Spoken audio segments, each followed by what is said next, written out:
des Invalides.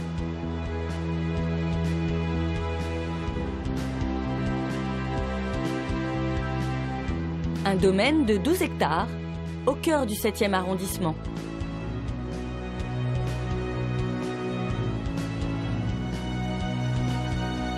L'hôtel des Invalides est reconnaissable à son dôme, recouvert de feuilles d'or.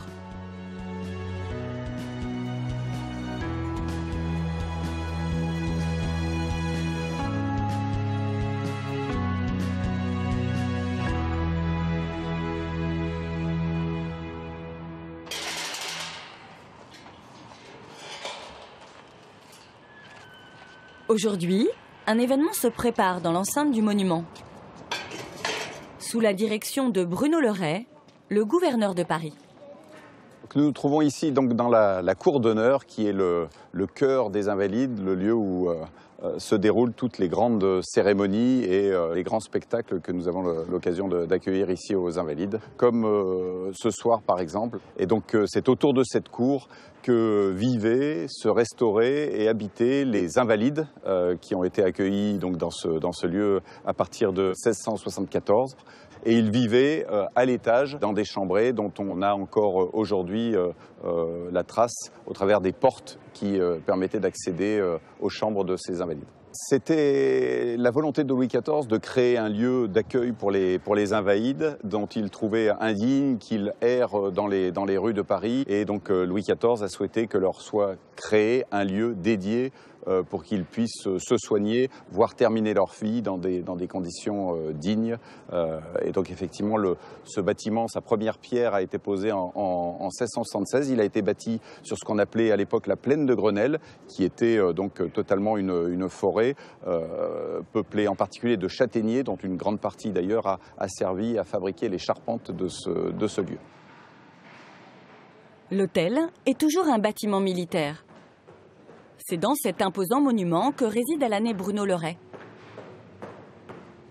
Ce sont donc les salons de réception du gouvernement militaire de Paris, donc une enfilade de salons avec en particulier cette majestueuse salle à manger qui permet de recevoir un grand nombre de convives lorsque c'est nécessaire.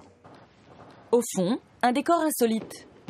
Alors nous pénétrons ici donc dans le dernier salon de cette enfilade et qui vraiment il y a ici une particularité assez exceptionnelle donc par cette grotte dans le style rocaille, une grotte qui a été construite au XIXe siècle avec une statue en marbre de Carrare, supposée à une certaine époque représenter la maîtresse du général Boulanger, qui s'est d'ailleurs suicidé sur la tombe de sa maîtresse à Bruxelles à l'époque. Quelque chose d'assez exceptionnel avec des stalactites et qui suscite beaucoup la curiosité des visiteurs de ces salons.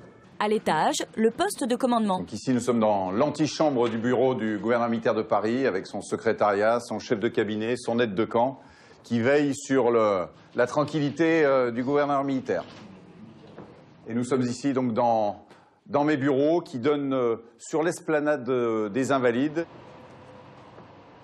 Alors le gouvernement militaire de Paris est en charge d'organiser toutes les grandes cérémonies militaires parisiennes. Et évidemment aujourd'hui une première d'un spectacle son et lumière dans ce lieu.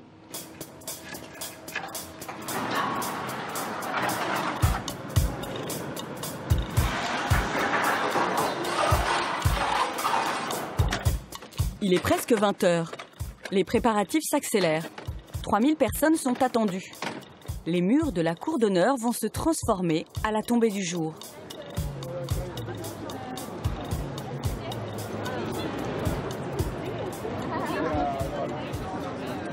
Juste quelques mots pour vous dire à quel point je suis heureux de vous accueillir ce soir dans cette cour des Invalides. Et donc je vous souhaite à tous et à toutes une excellente soirée.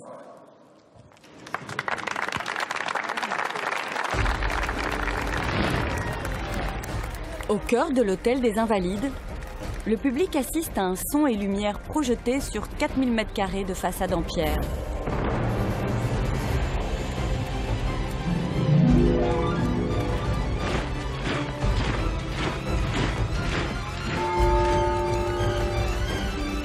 Un défi technologique en plein Paris.